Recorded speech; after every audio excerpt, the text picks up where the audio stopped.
RRR అతిపెద్ద scam. నేను media ముందు బయట పెడతా. పెద్దలవి కాపాడి పేదల భూముల్ని కొల్లగొట్టేందుకే అలైన్మెంట్ మార్పు. పేదల భూముల్ని లాక్కుంటే ఊరుకోం. వికారాబాద్ రైతులను ఆదుకుంటాం. చట్ట ప్రకారమే భూసేకరణ జరగాలి. ఇష్టానుసారం లాక్కుంటే మరో ఉద్యమం. తెలంగాణ భవన్లో తనను కలిసిన వికారాబాద్ రైతులకు కేటీఆర్ భరోసా. అసలు యాక్చువల్గా ఈ ప్రాంతానికి మనం వెళ్లాల్సిన అవసరం ఉంది. వెరీ సూన్ వెళ్ళే ప్రయత్నం చేద్దాము. ఇది ఖచ్చితంగా పోయిన గవర్నమెంట్ హయాంలో స్కామే, ఇప్పుడు కూడా స్కామే. ఎందుకంటే ఈ అలైన్మెంట్ ఫస్ట్ గవర్నమెంట్ ఏం చేయాలంటే, ఈ RRR భూములు చాలామంది రైతులే పోతున్నాయి కదా, RRR ఈ రీజనల్ రింగ్ రోడ్ పేరుతో.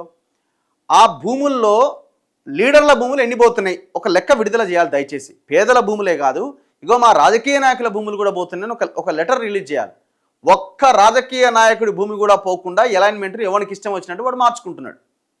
పోయిన గవర్నమెంట్, ఇప్పుడు కేటీఆర్ ఇంత పెద్ద నీతులు చెప్తున్నాడు, ఆయన గవర్నమెంట్ హయాంలో కూడా అదే జరిగింది. ఈ రాయగిరి దగ్గర 2 సార్లు 3 సార్లు దాన్ని అలైన్మెంట్ని మార్చిరు.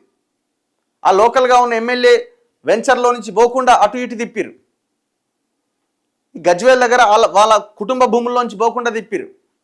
సేమ్ ఇప్పుడు వీళ్ళ అధికారంలో ఉన్నారు కదా కాంగ్రెస్ వాళ్ళు, వాళ్ళ భూముల్లోకి పోకుండా ఇక్కడ కల్వకుర్తి, ఆడ వికారాబాద్ ఏరియాల్లో ఇష్టం వచ్చినట్టుగా తిప్పి RRR అలైన్మెంట్ని మార్చేసిరు.